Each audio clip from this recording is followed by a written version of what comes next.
En ligevægt er en tilstand, hvor to eller flere modsatrettede processer sker med lige stor hastighed, så det forbliver konstant.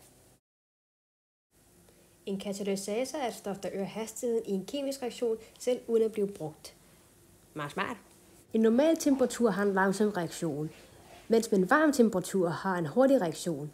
Derfor er kompromis med temperaturen 400-500 Celsius. For hvis temperaturen var højere, ville det ende med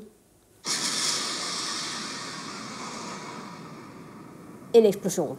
Angående tryk går man efter at have et højt tryk, da det forskyder ligevægten mod siden, der er færre gasmolekyler og mere ammoniak. Under processen fjernes den dannede ammoniak, så der er plads til mere ammoniak, så man får et større udbytte af hele reaktionen. Det var alt det, vi havde her for i dag. Ha' det godt!